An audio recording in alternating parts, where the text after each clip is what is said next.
YouTube channel. Today we are going to be talking about how to knit hats. And specifically what I'm going to be showing you is how to knit a beanie. So this is a video geared toward newer knitters, but also if you are a knitter who is just looking for a kind of a basic hat without having to use a pattern, this may also help you out. So by a beanie, I mean a hat that is relatively close fitting and then rounded at the top. So I have a couple of different hats here that sort of fit that bill. And we are going to be talking about how to, determine the final shape of your hat, whether it has sort of more of a long pointed top, a rounder, flatter top. We will get into that as well. So in order to knit a hat, you need to be able to knit and purl, work in the round, and decrease. If you need help with any of those things, I will go ahead and link to my series of Learn to Knit videos so that you can practice those basic skills before we get started.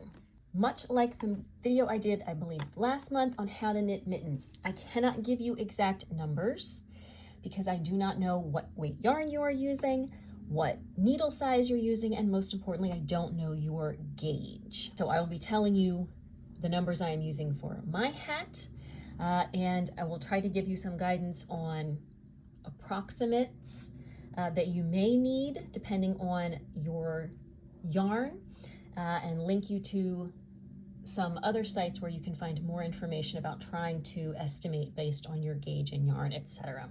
Let's go ahead and get started. So today I am going to be using US 8 needles and an Aran weight yarn. So for my purposes, I'm going to cast on about 80 stitches, and that should give me sort of about a 20-inch circumference hat. When I say I'm using US 8 needles, I mean for the brim. So the first part of a hat is the brim. This part is traditionally worked in ribbing.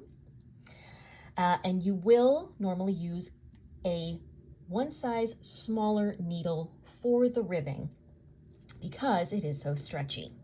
So you can cast on any way that you like. You do want it to be a flexible cast on for stretching. So I'm going to get some yarn going here. This is a completely unscientific way that I say, oh, that looks like 10 stitches, and then I just count it off. So 80, okay. As I said, completely unscientific. I'm going to cast on 80 stitches. You can use any cast on technique you like. I am going to use the Old Norwegian cast on. This is going to give us a little bit of extra flexibility beyond a traditional long tail cast on. I will do a quick demonstration here, but I have a separate tutorial to really get into this cast on if you want to see it. Another option is to use a more decorative cast on, like a tubular cast on. Those aren't as flexible. So if you know that you are kind of a tight knitter, maybe that's not the choice for you. So as I said, I'm going to do the Old Norwegian cast on. So,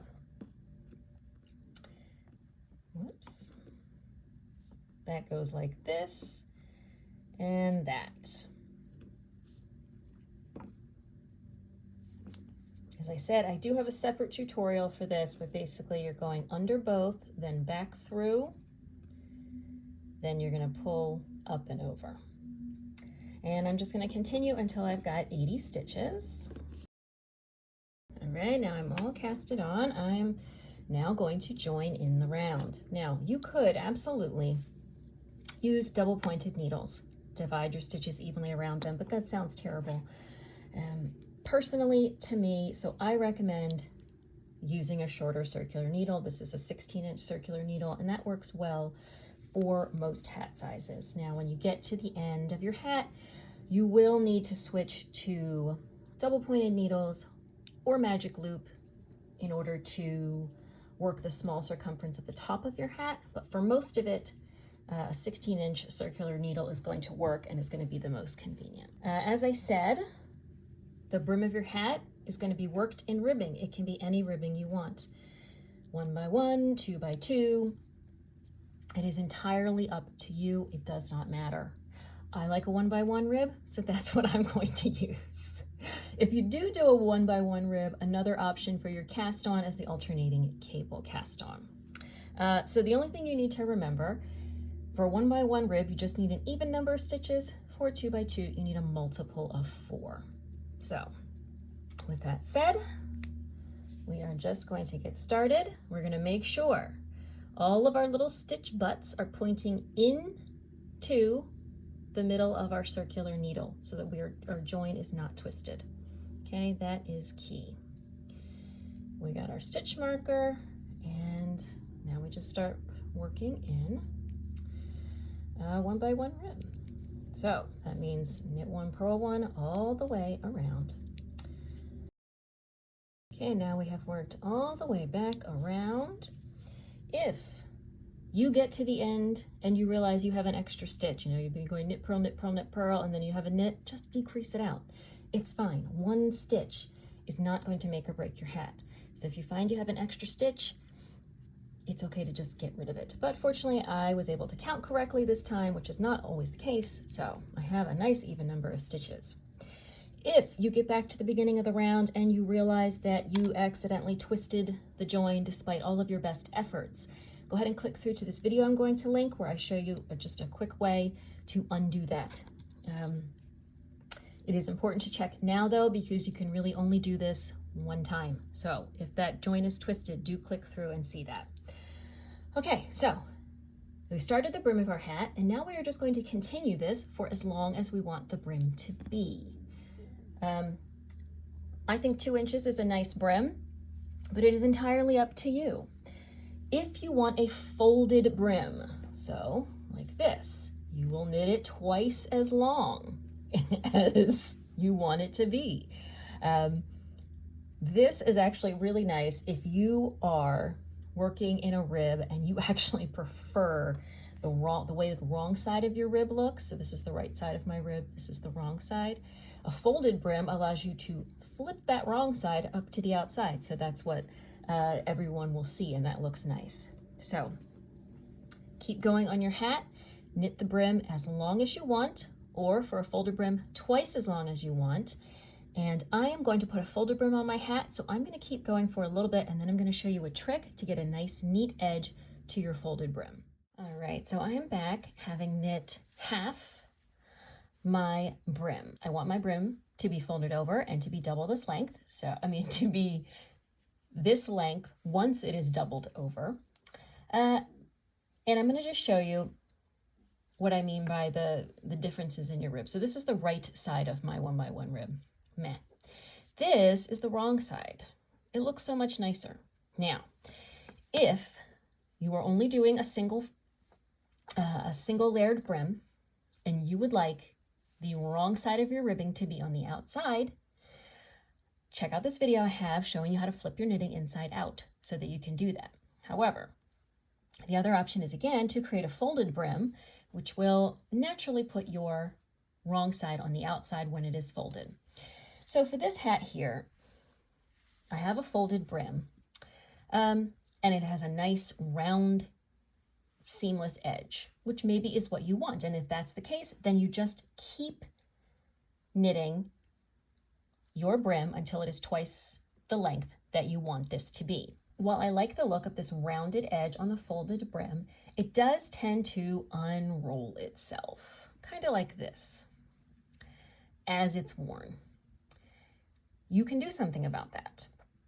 I'm going to show you how. It's going to create, instead of sort of this round edge, a more streamlined edge, very distinctive, but it's also going to create a natural fold line for the brim so that it stays folded on its own. And it's actually very simple. You've been working in your 1 by 1 or your 2 by 2 rib. Now you're at the length that you want it to be when folded. And you are just going to work 1 round of stockinette. So instead of maintaining your rib, you're going to work just 1 round where you knit every stitch. And then when you get back to the beginning of your round, you're going to go back to knitting whatever the ribbing pattern you were doing before is, 1 by 1 or 2 by 2. Okay, so just one round stockinette and then back into your ribbing. And what this is going to do is create a line along which the fabric naturally wants to fold. So if you wanted the fabric to fold the other way, you would do a round of purl stitches, and then it would want to fold under this way.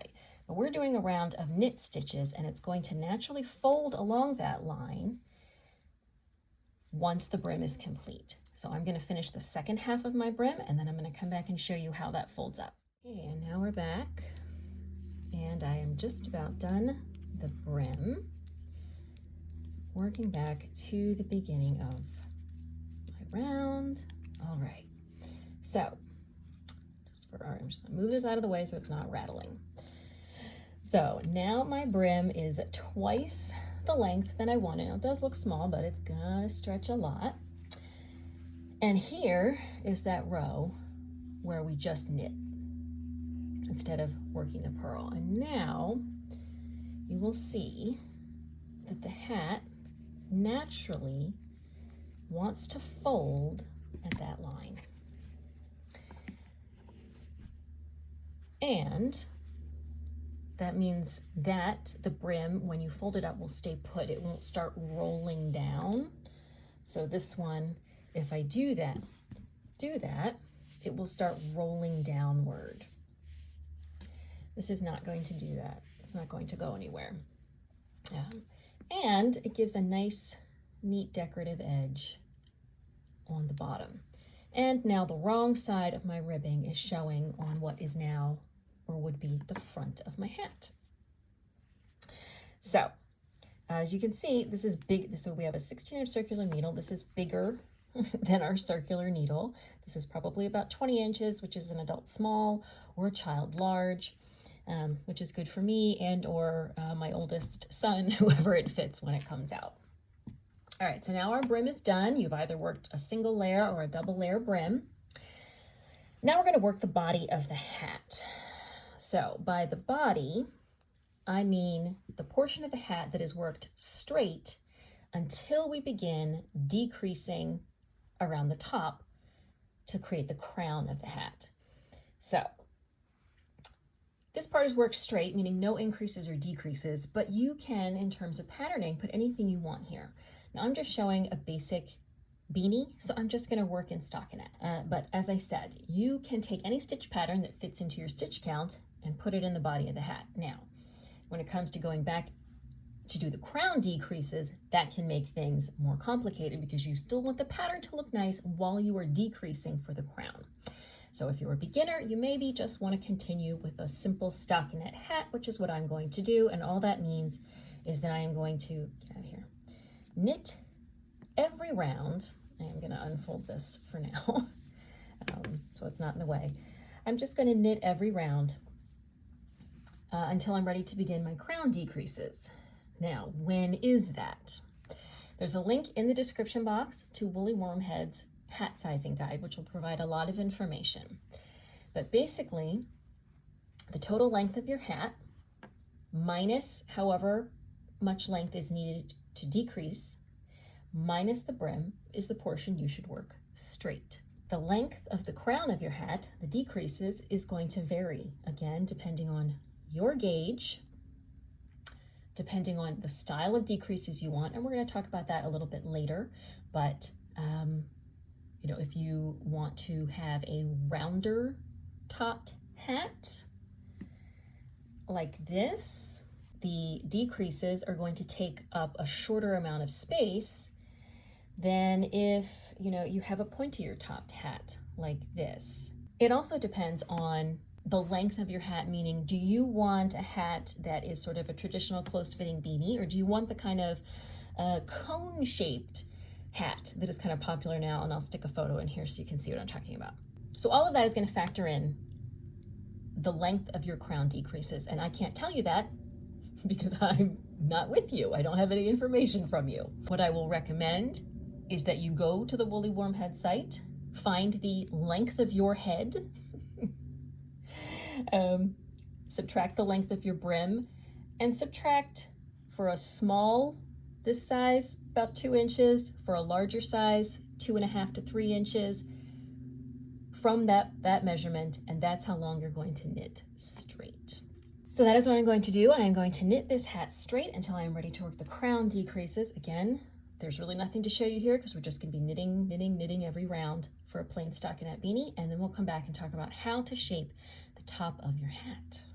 So one quick reminder, you worked the brim of your hat on a size smaller needle because of the stretchiness of the ribbing. So at this point you should go up to a larger needle.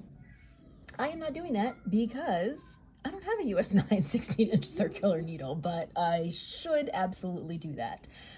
If you would prefer not to, you may also increase a few stitches. How many you increase really depends, again, on the gauge you get in ribbing, and here we have another cat in the gauge. The window is open. This is why they're so interested. Could you maybe just sit your butt down? Could you do that now? There we go. So how many stitches you would have to increase depends on what your gauge is in ribbing, what your gauge is in the pattern you're working the body of the hat. It's a much more complicated formula than just going up a needle size.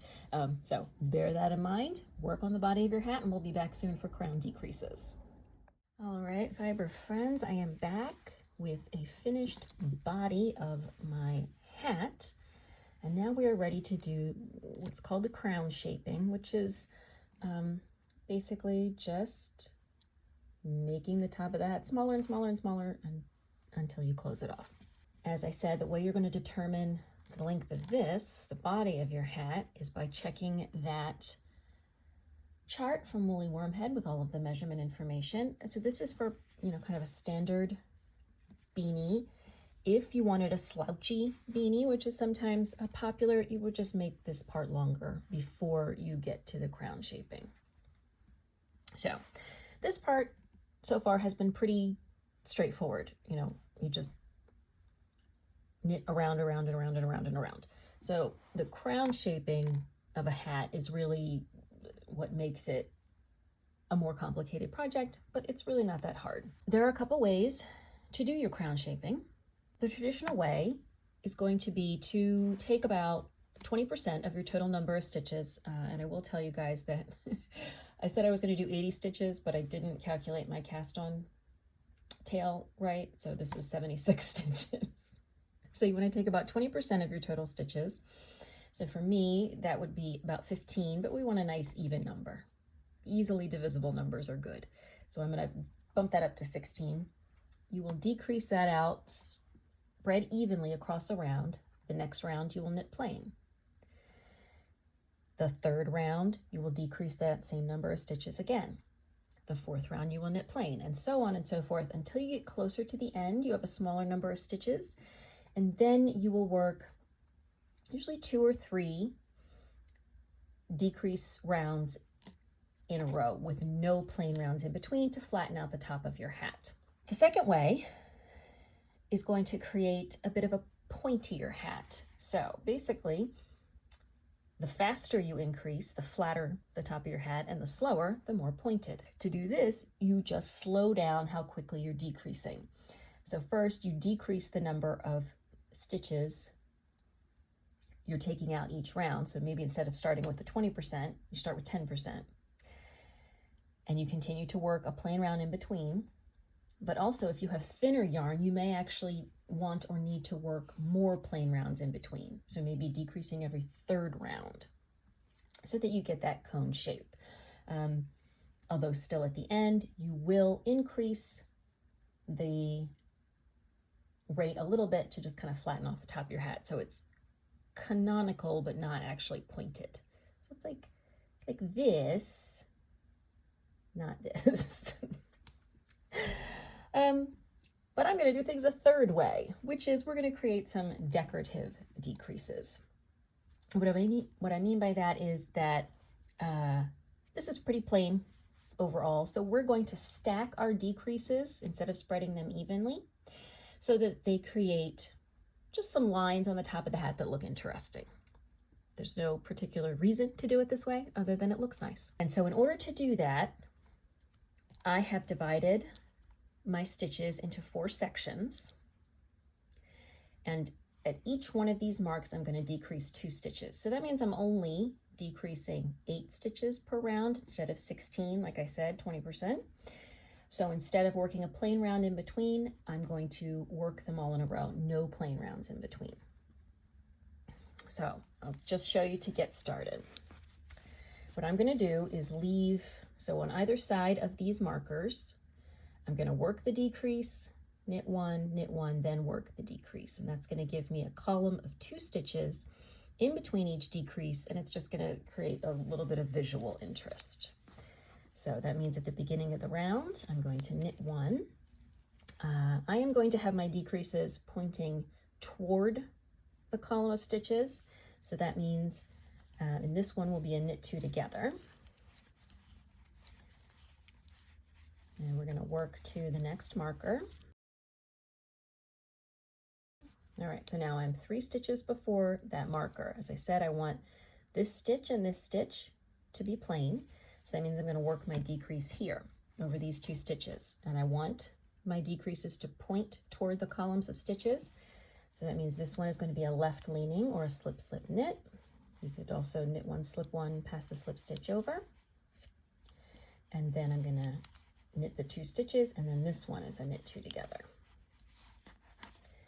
And I'm going to keep doing this all the way around. Definitely you will want to mark the points with locking, well, they don't have to be locking. Locking stitch markers means you can put the markers on without having to count while you're knitting. Now we're getting to the next marker. 3 stitches, so again, I'm going to slip, slip, knit 1, knit 1,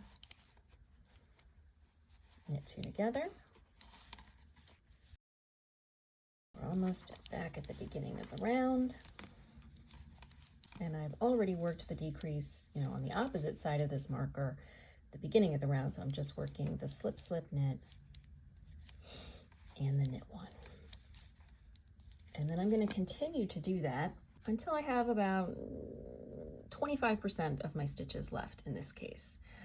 And then I'm going to decrease a little bit more rapidly to flatten out the top of my hat, and then I'm going to show you how to fasten off. If you want to do it with these sort of decorative shaping, that's how that's done. If you're wondering how to figure out how to decrease evenly, there is a link in the description box to a calculator. You basically put in your total number of stitches and the number of stitches you want to decrease, and it tells you how to space them out so that they're even across the round.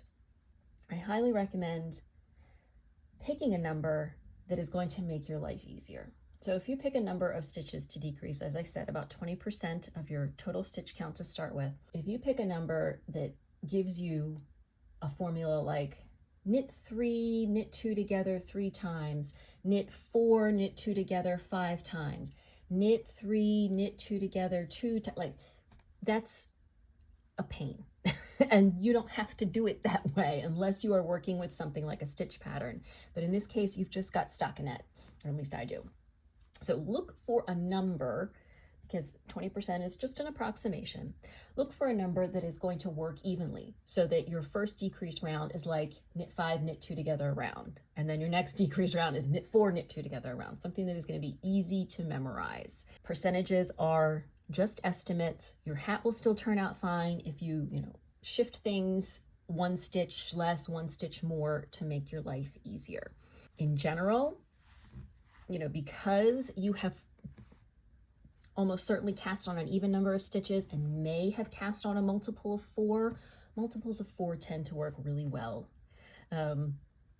It tends to be easier to divide them. So when I started this and said I was going to do 80 stitches, that was going to work really nice and evenly, because then 20% would have been 20 and things would have just been spread out more evenly. Because I ended up with 76, it's a little trickier.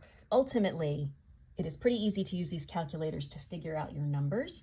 And as I said, you've got 3 options. Decrease evenly around every other row, decrease a smaller percentage of stitches evenly around every other row to get your cone shape, or as I am doing here, decrease a smaller number of stitches every row stacked to get some decorative lines. The last thing to remember is, especially if you are working with a 16-inch circular needle, as you decrease, it will become too long at some point for the number of stitches you have. So you will likely need to switch to using magic loop or double pointed needles. It doesn't matter, it is your preference.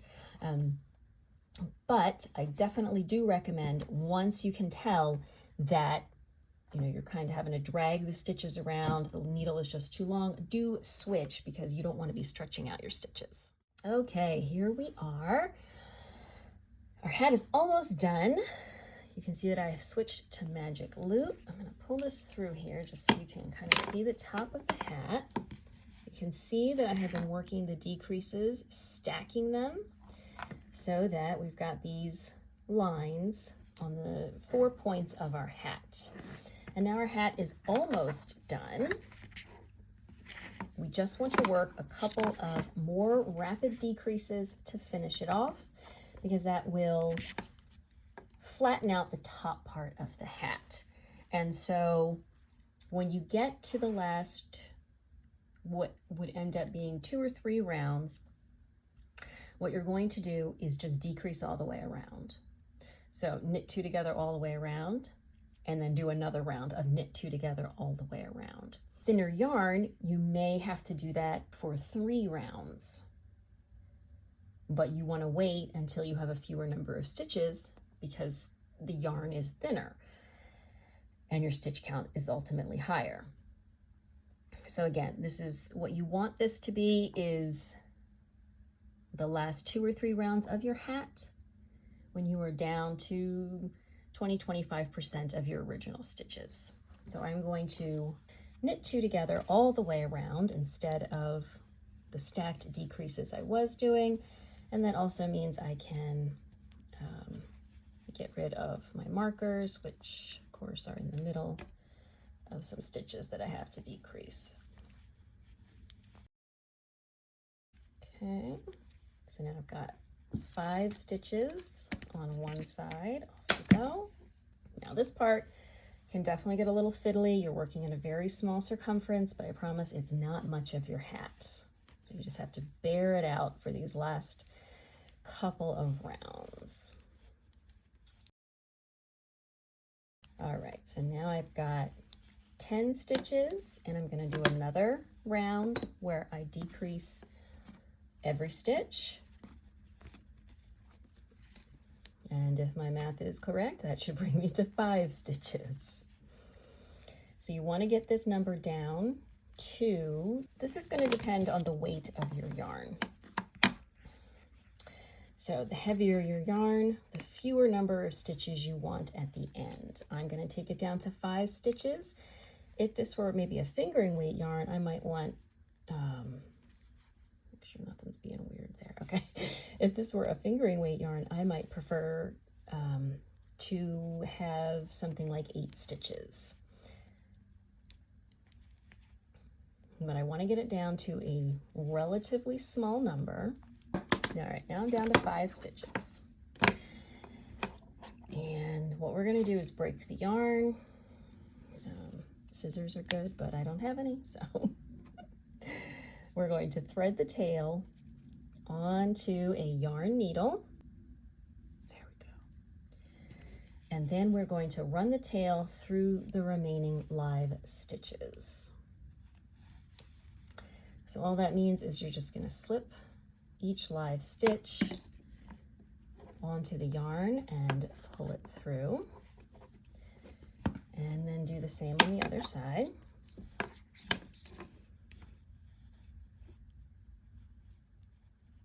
One, 2, 3, and needle out of the way and pull it through. And now you get out of the way, your hat is done. Once I have done that, I like to run the yarn back through those same stitches, which you can see here, just to tighten it up,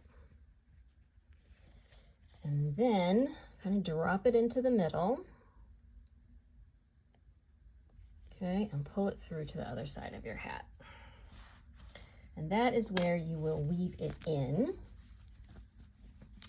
Now, this looks kind of lumpy. You do need to block your hat.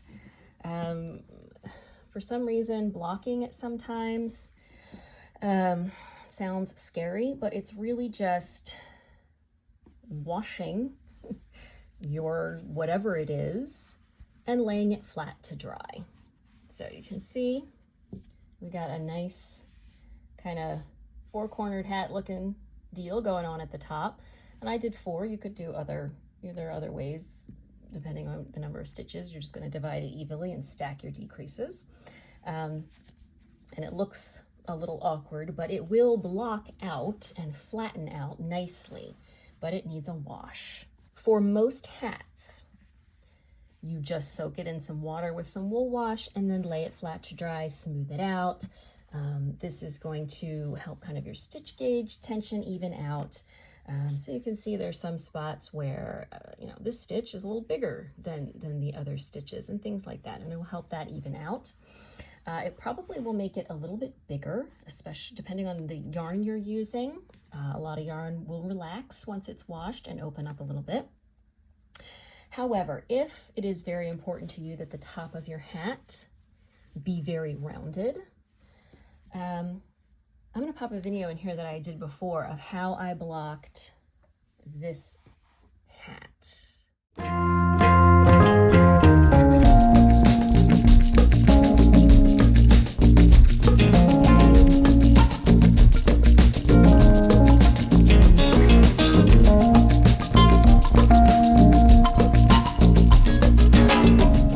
So as you can see, if you are really dedicated to getting a certain shape for the top of your hat, a plate really comes in handy.